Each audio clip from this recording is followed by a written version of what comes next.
Gram قدر مکرم حضرت مولانا سید محمد رابع حسانی صاحب ندوی مخدومی و مکرمی، السلام علیکم ورحمۃ اللہ تعالی وبرکاتہ۔ جناب کا صوتی پیغام مجھے مولانا عبدالقادر عارفی صاحب نے پہنچایا، میرے لیے بہت ہی زیادہ تسلی کا اور اپنی شہادت کا احساس ہوا کہ جناب اتنی دور ہوتے ہوئے بھی اور خود اپنے ذوق کی حالت میں ہے، اس میں اس ناکارہ کو آپ نے یاد رکھا اور دعاؤں سے نوازا۔ میں اس کو اپنے لیے بہت بڑی سعادت اور خوش قسمتی سمجھتا ہوں۔ اللہ تبارک و تعالیٰ آپ کے سایہ شفقت کو ہمارے سروں پر تا دیر بحافظ سلامت رکھے، اور اللہ تبارک و تعالیٰ نے آپ کے ذریعے جو ایک ندوے کو حضرت مولانا علی میاں صاحب قدس اللہ تعالیٰ سرہ کے خطوط پر پورے اعتدال کے ساتھ اور ہر طرح کی میانہ روی کے ساتھ اور حکمت و فقاہت کے ساتھ جاری رکھا ہوا ہے، یہ ہم سب کے لیے، پوری امت کے لیے باعث مسرت ہے۔ اللہ تبارک و تعالیٰ آپ کے فیوز کو جاری اور ساری فرمائیں۔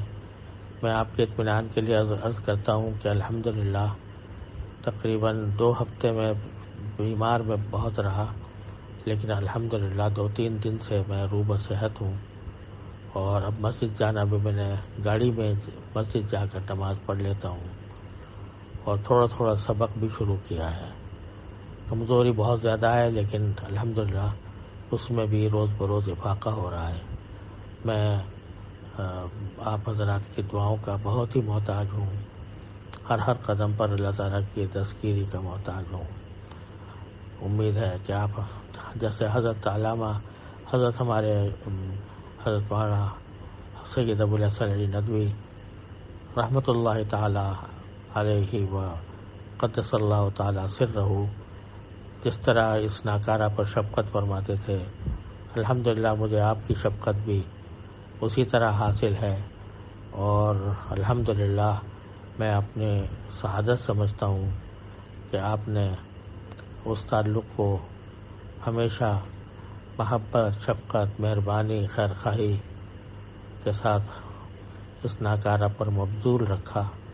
یہ میرے لیے بہت ہی ڈھارس کی بات ہے، بہت تسلی کی بات ہے۔ اللہ تبارک و تعالیٰ آپ کے سائے شفقت کو ہمارے سروں پر سلامت رکھے۔ میں آپ کو الحمدللہ اپنی صحت کی طرف سے اطمینان دلاتا ہوں۔ اللہ کے رحمت سے امید یہی ہے کہ اب دن بدن ترقی ہوگی، اور میں آپ کی دعاؤں کا بے حد محتاج ہوں۔ السلام علیکم ورحمۃ اللہ تعالی وبرکاتہ۔